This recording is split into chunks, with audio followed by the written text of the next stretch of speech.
Hi, how are ya?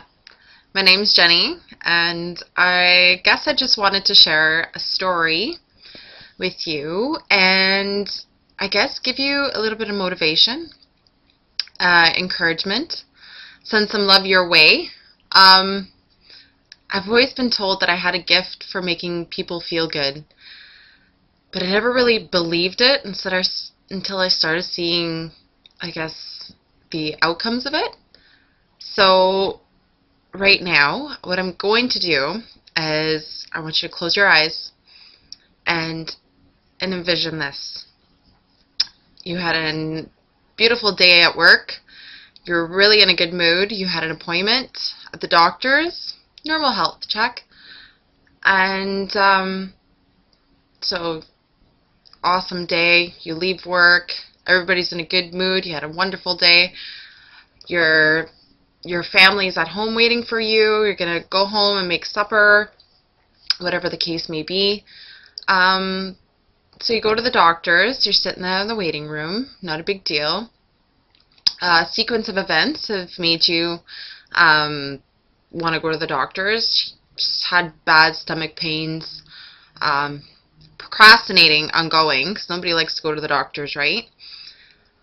So you finally go. So the lady calls you in, and okay, not a problem. So you start telling the doctor you have all these problems.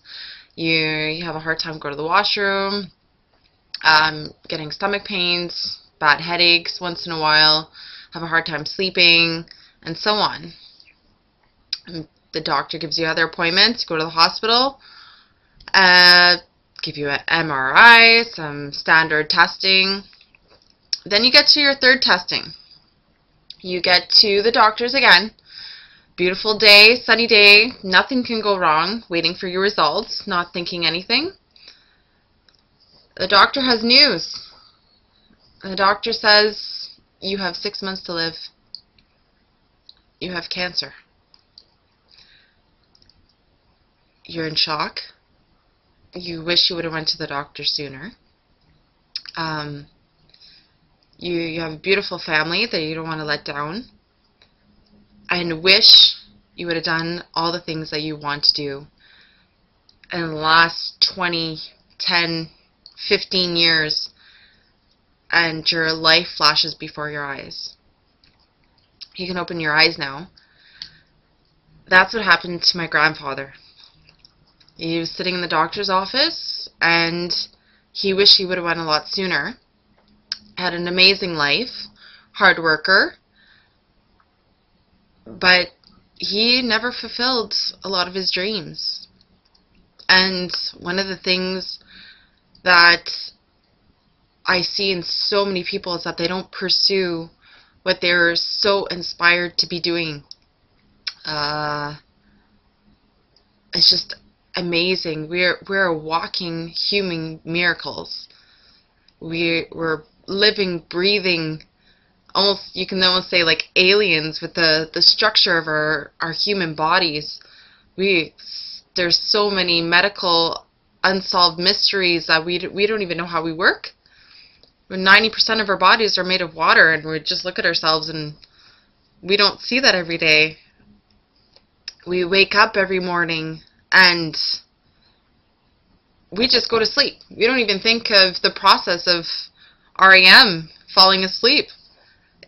We are really incredible human beings. And I guess what I'm here to say today is really, I want you to acknowledge how amazing you are. I don't even know who you are right now, and you're listening to this, and I know that you have a talent, an ability, a gift that you were here on this planet to fulfill, just like I am. And it took me, I'm 29 years old, and it took me a long time to find out who I was, and I finally found my gift. As many people have been, nobody sees the perception of what the things that you've been through in your own life. And my favorite thinking or saying, I guess you can say, is, who am I to judge? The best thing I could probably teach you or tell you is, who am I to judge? Who am I to judge what makes you happy? Who am I to judge you and your past experiences? Who am I to judge what got you there? Who am I to judge in consequences that you've been through? Who am I to judge but to love and accept you? You are amazing. It doesn't even matter what kind of struggles you're going through right now. I'll never forget, I went through some hardships of my own. I was in a wonderful marriage, but then things went sour. He was incarcerated while I was pregnant with my son. I was a very, very depressed person. You would never know with the way that I am now, but I was very suicidal off and on. I coped with depression all my life. I had no reason to live, and I got on hands and knees. I remember in a hotel room because the circumstances that my ex-husband was American, so I had to stay in a hotel room whenever I went to go visit him. He never showed up. But anyways, I cried and cried and cried. And I asked myself, why am I here? Why am I doing this? And the only thing that kept me alive was my son. And from that moment on, the next morning as I cried myself to sleep, I woke up and it gave me a second chance. And from then on, afterwards, I came home. I had my son. And the most beautiful thing I've ever seen was him. And it gave me another reason and meaning to life. That's my spark, and that's my personal motivation. I have no idea how I get through life sometimes, but that's what keeps me going. So I guess my question to you is, what gets you going? What is your spark? What is your motivation? What is your determination that wakes you up in the morning and makes you want to get up and out of bed and jump out of bed and be in a good mood?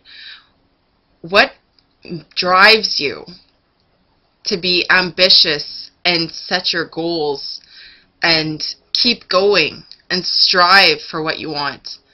Because when the going gets tough, you're going to have to rethink those things.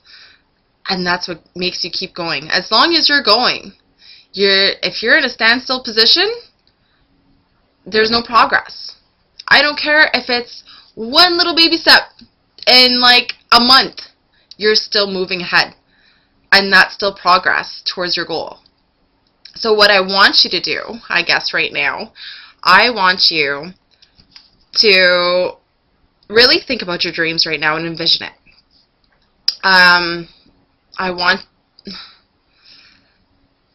I don't believe that any of us have dreams that weren't given to us, that we weren't to fulfill them. Like, we were here to fulfill a purpose. The reason that you're still here and alive, I don't care if you're 70 years old. Don't think that because, oh, I've accomplished so much, I can't do anymore. I've already done it all. You're still breathing. Your work here is so not done. You have so much to share with the world.